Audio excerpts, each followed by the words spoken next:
Chris, for joining me today. No problem. You're one of the people our athletes trust the most when they're injured. But obviously a few months ago, you've had issues yourself. Can you tell us what happened? Yeah, so I mean, thankfully I'm still active playing sport myself. I play in the Norwich men's league. I'd love to play in the seniors league, but basketball's not big enough for an old boys league. So I'm running around with 20-year-olds, embarrassing me all the time. But I love it. I love playing. I love playing with the City Silverbacks, team I've been playing with for the last few years. But just before Christmas, we were playing. I managed to turn on someone, go for a layup. And as I landed, he tried to get back at me, landed in much the same spot. His knee hit the outside of my knee and forced my knee inwards and round. So I kind of twisted and gapped the knee all in one. And it was really painful.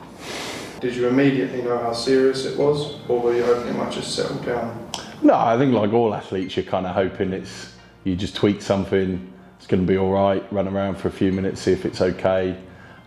We were not blessed, as a lot of sort of weekend warrior sports teams are not. We were not blessed with great numbers on that day, so I always carry some tape with me, obviously for the group. So I sort of strapped myself up, hoping it would just irritate the inside of my knee joint, maybe slightly tweak my MCL, but nothing major. And to be fair, even though it was really painful, a couple of painkillers, I could play. So I played the rest of that game to the end, and I was sore, but I was okay the rest of that day. And then I woke up the next morning and I knew it went great. So do you now have an official diagnosis? Do you know what's going on? Yeah, so it took a few months. Even though it was really sore, I diagnosed myself probably initially with an MCL injury, so an injury to the big ligament on the inside of the knee. I put myself in a hinge lock brace, so I couldn't move past certain directions that I'd limited it to. And to be fair, the first 3 or 4 weeks with the brace on through sort of December and early January, it was okay. It was sore, but it was okay. I realised very quickly that I'd lost some quad muscle mass, which in hindsight, I probably should have known it was worse. But you know, even with all your own medical knowledge, you're still hoping it's going to be all right. So I was working on my quad in the gym here and in the gym I go to down the road, and just hoping it would get better. And by kind of mid-late January, I was like, I'm not convinced this is going to be great. But still, I wasn't probably in a place where I was prepared to accept it was going to be bad. I'd played a couple of games in January, very hobbly, shall we say, but I'd done enough to get by. And I kind of did a second injury, something a bit worse. I went flying up the court, got a layup, and then they tried to break fast on us. So I'm absolutely straight line, going as quick as I can back down the court. And I just felt something like unzip. That's the only thing I can describe it as, like something unzipped in my knee. And that was it. I haven't played in anger since then. Gutted. As a physio, you've seen so many injuries like this before with athletes that you work with. But what was it like processing your own, knowing the road ahead? Denial's a big thing, I think. I'm nearly 40, and I've had a pretty clean run the last 5 years, touched everything since I've been back playing when I left football. I wasn't prepared to accept that I was badly injured, so I denied it. And even though it was sore, I kind of cracked on, did a bit. I didn't play, but I still gym in, hoping it would just settle down with time. So one of my big motivators, one of the goals I set myself when I left football was that I wanted to be playing in my 40s. So I'd missed 10 years of my life playing basketball because I'd committed to my career, and I wanted to get into my 40s and still be playing. So I don't think I was quite ready to accept that it was bad. That might mean that, who knows, I couldn't play again or whatever else. So kind of stuck my head in the sand for a little while, did some rehab and hoped it would get better. But probably by March, not getting better, if anything, getting worse. I definitely lost significant muscle mass in my quad on my right knee.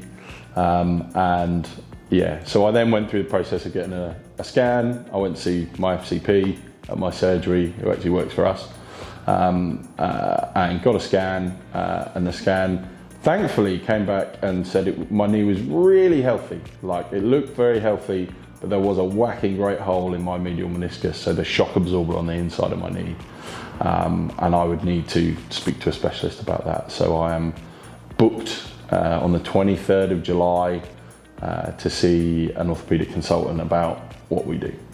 Processing it, I guess it was quite emotional, really. Like, you know, I've really, you forget what it's like. Like, I haven't played for 10 years. I forgot how much I enjoyed playing, how much I enjoyed being around other people, how much I enjoy the kind of, you know, the physical and mental challenge of trying to stop people score more than they do, all that kind of camaraderie stuff. And yeah, you know, it's good. It's good for you. It's good for anyone, but it's definitely good for males who maybe struggle with social dynamics and social relationships. It's good to have that bond of unity with people of a like mind. So facing up to not being able to do that for a little while, or being away from the boys, was hard. So I'm going to be on this journey for the next few months, looking at kind of the diagnostic process, seeing a surgeon, whether I'm going to need surgery or not, and then my recovery, either which way. So if anyone wants to join us on that journey, we're going to be documenting this via a series of blogs, vlogs. We're going to be doing snippets of this on our social media, on Instagram and on LinkedIn. But also you can check out the blog section of our website. There's some great sports blogs there, but there's going to be a series of blogs and vlogs looking at my injury and my recovery and all the stuff that's going on in my head around that and in between it, whilst I run a busy clinic for the company and rehab people whilst trying to fit in time for my own rehab. So yeah, it'd be great to see you. And if anyone wants to be along for that ride with us, then check back regularly and we'll catch up. I guess equally, if you've got questions about your own rehab, you know, if you've got similar problems or you're going through a rehab journey that might involve surgery like I'm going through, and you want to talk to me about it, let me know. I want to help other people go through this journey as well. It's the first time I'm going through it myself, even though I've been through it as a physio with a lot of people. I'm going through it myself for the first time. So yeah, any insights, questions, queries, do just hit us up. We'll come back to you.